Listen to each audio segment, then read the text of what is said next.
আমার ভাইজান, আপনার আমার নবী বিশ্ব নবী মুহাম্মদুর রাসূলুল্লাহ সাল্লাল্লাহু আলাইহি ওয়াসাল্লাম বলেন, উম্মত শোনো, দুনিয়ার জমিনে তুমি যখন সময় পাও উলামায়ে কেরাম এবং জ্ঞানী মানুষের মজলিসে বসে যাও, কারণ ওখানে যদি তুমি বসো তাইলে তোমার মরা অন্তর জিন্দা হয়ে যাবে। সুবহানাল্লাহ। কি অন্তর জিন্দা হয়ে যাবে? জোরে বলুন না, কি অন্তর? মরা অন্তর। বুঝতে পারেন তাইলে আমার অন্তর মরে কিভাবে, মরলে আমি জিন্দা আছি কিভাবে? নবীজি আরেক হাদিসের মধ্যে বলেন, লা তুকসিরুল কালাম বিগাইরি যিকিরিল্লাহ ফাইন্না কাসরাতাল কালামি বিগাইরি যিকিরিল্লাহি কুওয়াতুল কলব ওয়া ইন্না আবাদান নাসা মিনাল্লাহিল কলবুল কাসি। আল্লাহর নবী কয়, উম্মত, দুনিয়ার জমিনে তুমি জবান দিয়া যখন কথা বলবা, এই জবান দিয়া এমন কোন কথা বইল না যেই কথা আল্লাহর জিকির ব্যতীত হয়ে যায়, কারণ আল্লাহর জিকির ব্যতীত কোনো কথা যদি তোমার জবান দিয়ে বের হয়ে যায়, এই কথার দ্বারা মানুষের অন্তর মরা যায়। অন্তর কি হয়ে যায়? মরা যায়। এই জন্য নবীজি কয়, তোমার মরা অন্তরের কারণে তুমি উলামায়ে কেরামের মজলিসে বসবা। এই জন্য বসবার নবীজি দৃষ্টান্ত দিয়ে বলেন, হাদিসের মধ্যে নবীজি বলতেছেন, শোনো, দুনিয়ার জমিনে দেখবা চৈত্র মাসের খরায় যখন জমিন ফাইটা চৌচির হয়ে যায়, আবার বৈশাখের গর্জনে যখন বৃষ্টি বর্ষিত হয়, ওই মরা জমিনের মধ্যে আগাছা জন্মায়। কথা বলুন ঠিক কিনা? এই জন্য নবীজি কয়, মরা অন্তর নিয়ে তুমি যখন উলামায়ে কেরামের মজলিসে বসে যাইবা, আল্লাহ রাব্বুল আলামিন তোমার মরা অন্তরে জিন্দা করে দিবেন, নূর দিয়া ভরপুর করে দিবেন। সুবহানাল্লাহ। আল্লাহর ভয় যদি কোনো মানুষের ভিতরে থাকে, মানুষের ফায়দা কি করে হয়? আরেকটা দৃষ্টান্ত দিয়ে আমি আমার আয়াতের কথাগুলি শেষ করব। এই পৃথিবীর জমিনে প্রসিদ্ধ একজন বুজুর্গ, যেই বুজুর্গের নাম আমরা ভালো করে জানি, তিনি বাদশা ছিলেন। শেষ দিক দিয়া বাদশাহী নিজেই ছেড়ে দিয়েছেন আল্লাহর ভয় তার অন্তরে ঢুকার পরে। বলখের বাদশা ইব্রাহিম ইবনে আদহাম রহমতুল্লাহি আলাইহি এত বড় বুজুর্গ ছিলেন, ইনি সফরে বের হয়েছেন। সফরে বের হওয়ার পরে ঘুরতে ঘুরতে এমন এক জায়গায় গিয়ে হাজির হয়েছে। যাওয়ার পরে দেখে একজন মানুষ মসজিদের বাহিরে বসে, যেমন আপনাদের মসজিদের যেমন বারান্দার পরে জায়গা আছে, এমন একটু জায়গায় বসে একটা চুলা বানিয়েছেন। চুলার মধ্যে আগুন ধরায়া পানি গরম করতেছেন, বসে বসে পানি গরম। তো ইব্রাহিম ইবনে আদহাম কাছে গিয়ে জিজ্ঞেস করে, তুমি কি করো? আমি পানি গরম করি। ও কেন করো? আমি পানি গরম এই জন্য করি যে এখানে মুসল্লিরা যদি এই গরম পানি দিয়ে উযু বানায়া মসজিদে যায়, ওরা যদি উযু বানায়া মসজিদে ঢুকে, ঢুকার পরে মুসল্লি নামাজ পড়া যেই সওয়াব পাবে, আমি পানি দেওয়ার কারণে আল্লাহ রাব্বুল আলামিন আমাকে কবুল নামাজের সওয়াব দান করবে। এই কথা যখন বললেন, বলার পরে ইব্রাহিম ইবনে আদহাম রহমতুল্লাহি আলাইহি জিজ্ঞেস করেন, তুমি যে এই কাজ করতেছো কতদিন ধরে করো? আমি 40 বছর ধরে এখানে আগুন জ্বালাই। সুবহানাল্লাহ। কত বছর? জোরে বলেন, আরো জোরে বলেন। 40 বছর যাবত আমি এখানে আগুন ধরাই। এবার ইব্রাহিম ইবনে আদহাম রহমতুল্লাহ আলাইহি বলেন, তাইলে তুমি তো সাধারণ কোনো মানুষ না। যে লোক 40 বছর ধরে এখানে মানুষকে উযু বানানোর জন্য গরম পানি রেডি করে দেয়, এই মানুষটা তো সাধারণ কোনো মানুষ না। আচ্ছা বলো তো, এই 40 বছরের ভিতরে এমন কোন দোয়া তুমি করছো যে কবুল হইছে না? এটা আমাকে বলো। এখন সে মুস্কে হাসি দিয়া বলেন, মিয়া, আমার তো একটা দোয়া এখনো কবুল হয় না। আমি 40 বছর ধরে দোয়া করতেছি, আমি যেন ইব্রাহিম ইবনে আদহামকে মরবার আগে একবার দেখতাম। সুবহানাল্লাহ বলেন। তো এই লোক জিগায়, তো ইব্রাহিম ইবনে আদহাম জিজ্ঞেস করে যে তুমি ইব্রাহিমকে দেখার জন্য তোমার এত আকাঙ্ক্ষা কেন জাগলো? এবার সে যেই জবাব দিল যে ইব্রাহিম ইবনে আদহাম কোন জালিম বাদশা না, একজন বুজুর্গ আল্লাহওয়ালা বাদশা। এই জন্য আমার মন চায় আমি যেন আমার এই চোখ দিয়া একজন বুজুর্গরে দেখতাম পারি। সুবহানাল্লাহ। এবার ইব্রাহিম ইবনে আদহাম জিগাইতো, একবারও কি তুমি দেখো নাই? কোনা না দেখলে তুমি ওনার রাজ দরবারে কোনোদিন গেছো দেখার জন্য? আমি ওখানে যাওয়ার তো প্রশ্নই উঠে না। দেখতে হইলে যাওয়ান লাগতো না? না আমি যাই নাই। কেন যাও নাই? আমি গেলে এত লম্বা পথ সফর করে ওখানে গেলে তানরে যে আমি দেখতাম, এই সিউরিটিটা তো আমার কাছে না, আর আমি গেলেই যে আমার ভিতরে ঢুকতে দিব এটাও তো আমি জানি না। এই জন্য আমি যাই না, আমি আল্লাহর কাছে দোয়া করি। এবার ইব্রাহিম ইবনে আদহাম মুস্কি হাসি দিয়া বলেন, তোমার দোয়া আল্লাহ কবুল করছে। সুবহানাল্লাহ। আমি ইব্রাহিম ইবনে আদহাম, তোমার কাছে আল্লাহ আমাকে নিয়ে আসতেন, তোমার দোয়া কবুল করছে। এখন বলো, তোমার যদি কোনো আকাঙ্ক্ষা থাকে, চাওয়ার থাকে, আমার কাছে বলো, আমি পূর্ণ করব। লোকটা বলেন, অবশ্যই করবেন আপনি? হ্যাঁ করব। বলো। এখন বলতেছে, তাইলে আপনি একটা কাজ করেন, আমাকে দয়া করে আপনি এই কথাটা বলেন যে আমি মরে গেলে আপনি আমার জানাজাটা পড়াবেন। সুবহানাল্লাহ বলেন। কি আকাঙ্ক্ষা থাকে তার কাছে? আপনার কাছে যদি আপনার এলাকার চেয়ারম্যান ডাকদা নিয়ে তুই তোর কি আছে, আমি চাইলে আমি দিয়ে দিব, তা আপনি কিতা চাইতেন? অথচ ইব্রাহিম ইবনে আদহামের কাছে সে চাইতেছে যে আপনি যদি আমার জানাজাটা পড়ান। মুহতারাম ভাই, তাকওয়া কাকে বলে আগে বুঝেন। আল্লাহ রাব্বুল আলামিন ঈমানের পরে কেন তাকওয়ার শর্ত লাগালেন? এবার সে বলতেছে আপনি আমার জানাজা পড়াবেন। ইব্রাহিম ইবনে আদহাম কয়, এটা ছাড়া ভিন্ন কিছু বলবো? আপনি না বলছেন পুরা করবেন, তো ভিন্ন কিছু কেন বলবো? কারমিয়া, আমি তো রাষ্ট্রীয় কাজে কোথায় থাকি, কখন তুমি এখানে মারা গেলে আমি যদি তোমার জানাজা না পড়তে পারি, তোমার সাথে ওয়াদা করলাম, তাহলে এটা ভিন্ন হয়ে গেল না?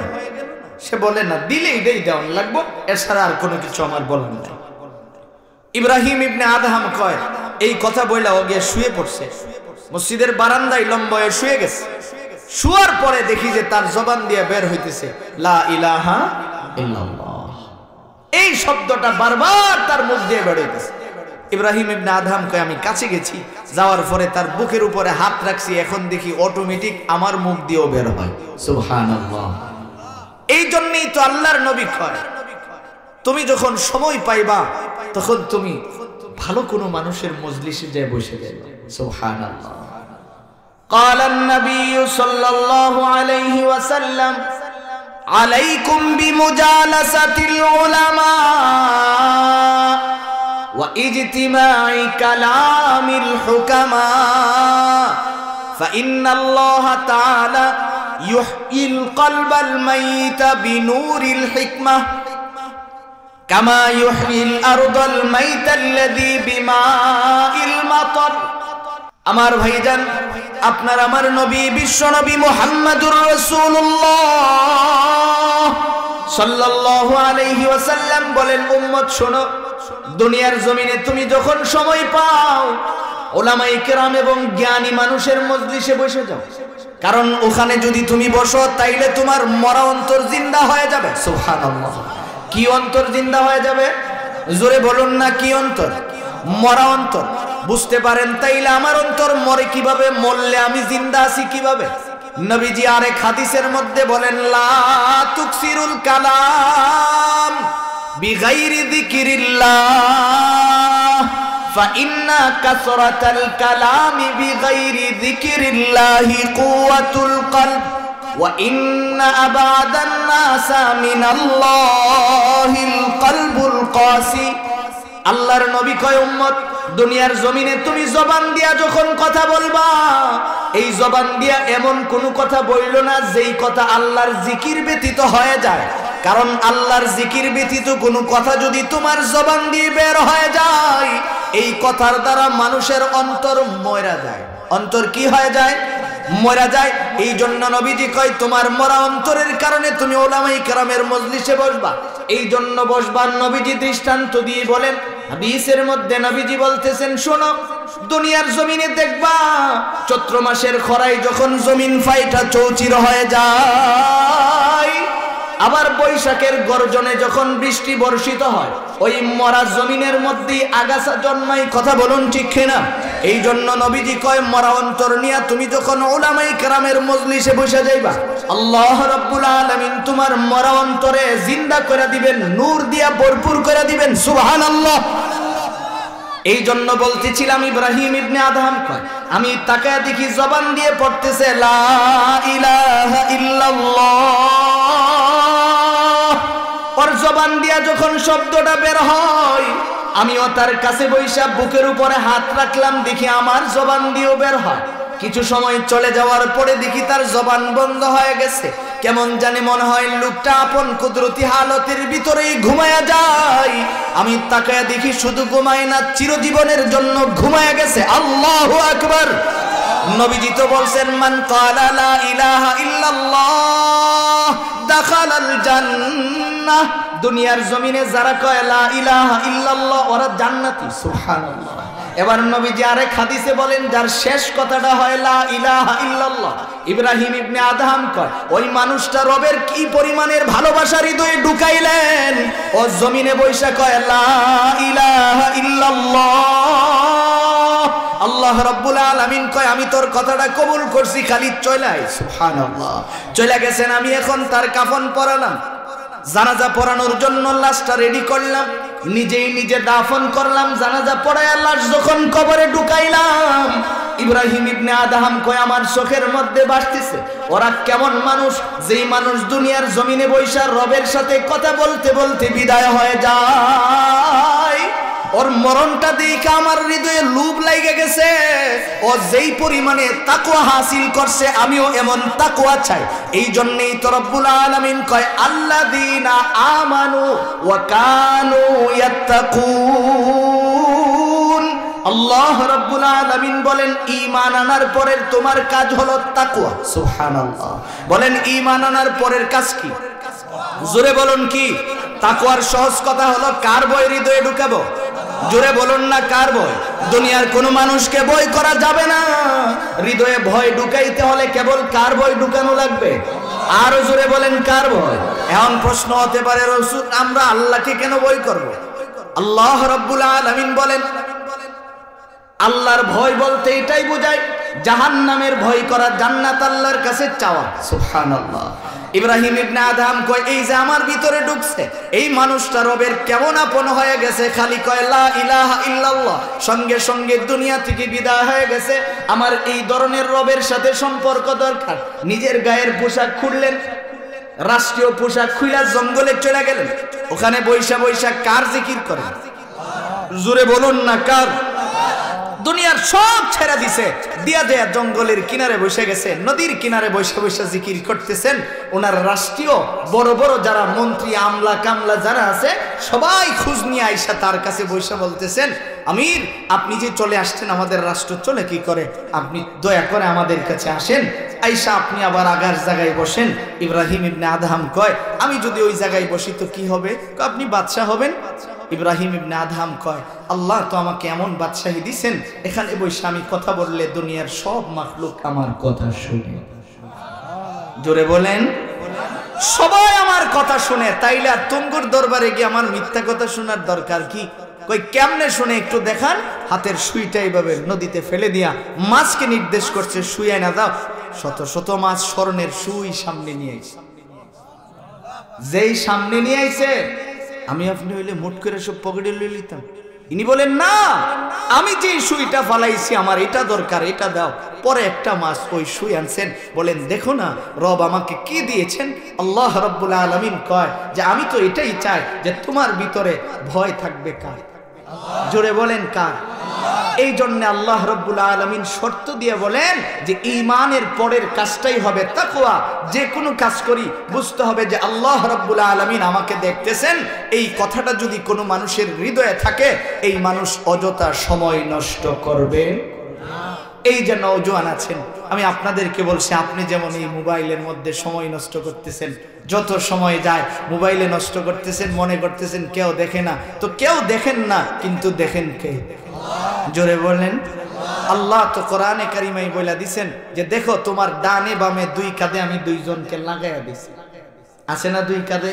যদি কোনো কারণে আমরা দেখতাম, তাইলে দুই নম্বরই করবার আগে চলে বলে কৌশলে যে কোনো ভাবে তো এই দুইজনরে খান্দেতে লামানোর চেষ্টা করতাম। কথা বলুন ঠিক কিনা? এই জন্য আমরা দেখি না, ওরা ওখান থেকে লিখে। কি লিখে? হাদিসের মধ্যে আসছে হাসরের দিন আপনারা যখন দাঁড় করানো হইব, তখন আল্লাহ রাব্বুল আলামিন বলবেন পড়ো, তুমি যা কিছু করছো পড়ো। তখন সে বলবে ইকরা কিতাবাক। বলার সঙ্গে সঙ্গে আপনারা মনে করতে পারেন যে কান্দিগাঁও এলাকার মানুষ, আমি তো বাংলাই পড়তাম পারি না শুদ্ধ করে, আমি আরবি পড়বো কিভাবে? ইকরা বলার সঙ্গে সঙ্গে আপনার মুখ দিয়ে কথা বের হবে, সুবহানাল্লাহ। তখন আপনি ট্রুলি পড়তে পারবেন যা আছে।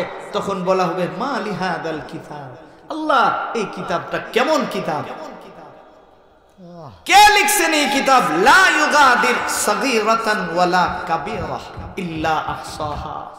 এই রব, এই কিতাব কে লিখলো যার ভিতর থেকে আমার জীবনের একটা সগীরা গুনাহ ছুটে নাই, একটা কবিরাও ছুটে নাই।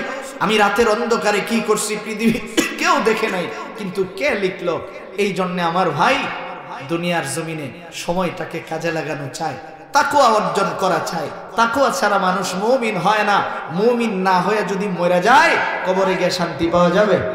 কথা বলেন, পাওয়া যাবে? এই জন্য আল্লাহ রাব্বুল আলামিন যেন আমাদের সকলকে তাকওয়া অবলম্বন করতে পারি সেই তৌফিক দান করুন। জোরে বলুন আমিন। দোয়ার আগে সিফ 5 মিনিট আপনাদের সাথে আমি কথা বলবো যে